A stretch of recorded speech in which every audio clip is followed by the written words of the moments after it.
Hey everyone, welcome back to the channel. Today, we're diving into a topic that sparked debates in writers' rooms and living rooms alike.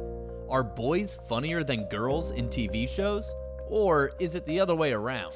We'll look at iconic comedy characters, the psychology behind different types of humor, and what the future holds for comedy across genders. Before we jump in, let's acknowledge the elephant in the room. Humor is subjective. What makes one person laugh might make another cringe.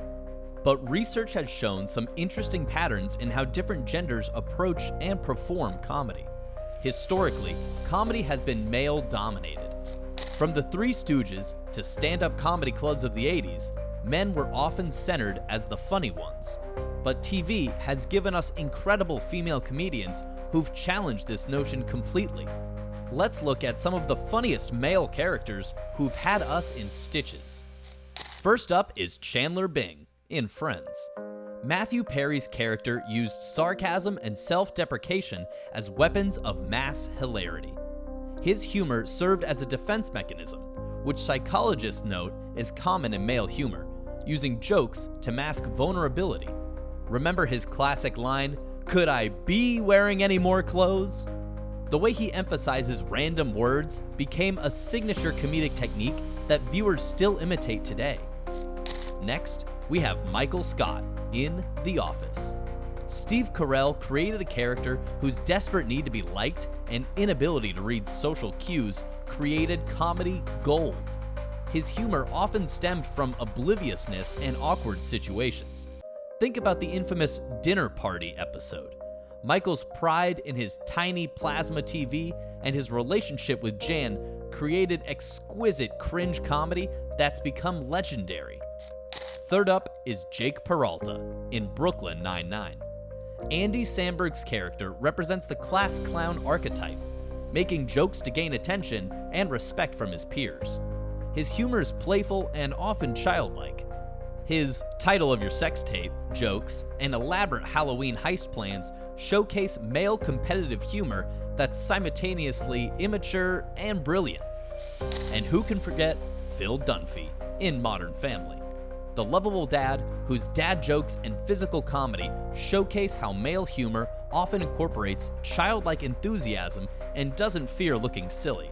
His Phil's officy and constant magic tricks illustrate how many men use humor to connect with family, particularly their children.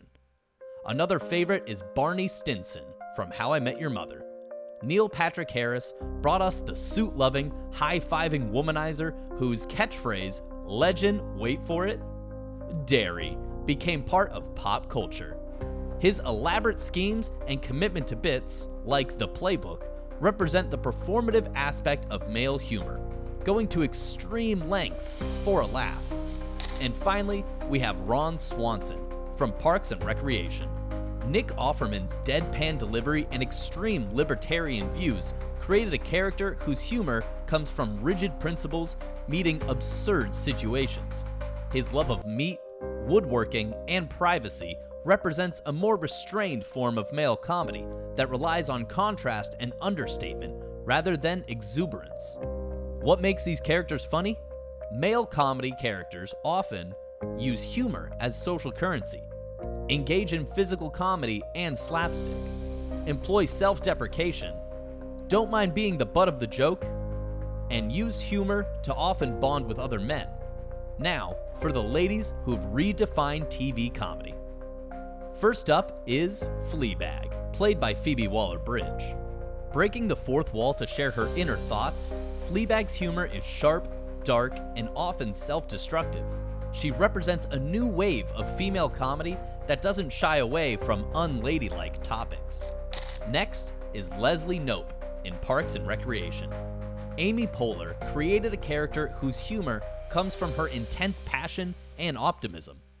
Unlike typical female characters, her comedy doesn't center on her dating life or appearance. And who doesn't love Moria Rose from Schitt's Creek? Catherine O'Hara's eccentric vocabulary, unusual accent, and dramatic reactions created an iconic character whose humor stems from her refusal to accept her new reality. And finally, Elaine Benes in Seinfeld. Julia Louis-Dreyfus broke new ground as a female character who could just be as selfish and ridiculous as her male counterparts. Her dancing alone became comedy legend. Female comedy characters often showcase sharp wit and wordplay, observational humor, self-awareness and irony, the absurdity of societal expectations, and the comedy of everyday frustrations. Now let's take a look at the psychology of gender and humor. Research in evolutionary psychology suggests some interesting theories about gender differences in humor. Men have historically used humor as a mating strategy, showing intelligence and creativity, a way to establish social hierarchy, and a method to diffuse tension or potential conflicts. Women have traditionally been socialized to be appreciative of humor rather than producers of it, use humor more selectively and in private settings, and employ humor that builds connections rather than establishes dominance. But TV shows are increasingly demonstrating that these traditional roles are changing rapidly. Now, we get to the big question: who's funnier? Here's where it gets interesting. The question itself might be outdated.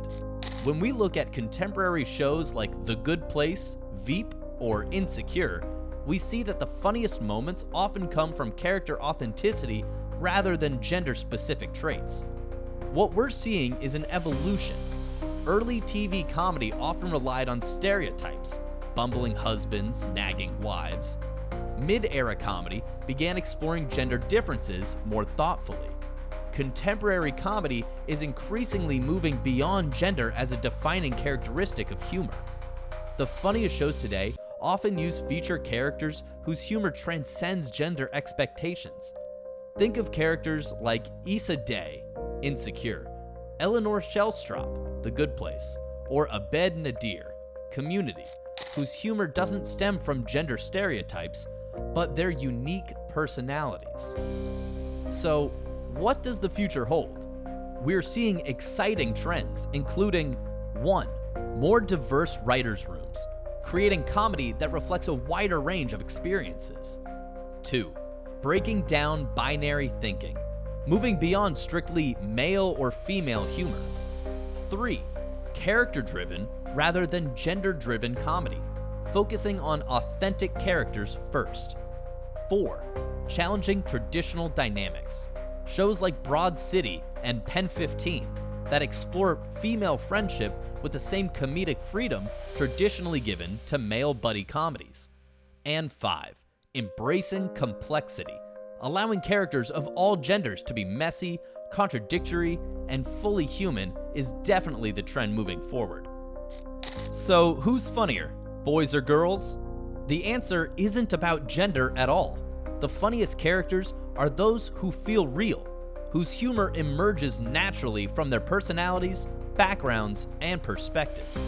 What's exciting about comedy today is that we're moving beyond the tired women aren't funny debates of the past.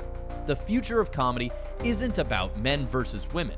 It's about authentic voices bringing unique perspectives to make us laugh, think, and feel.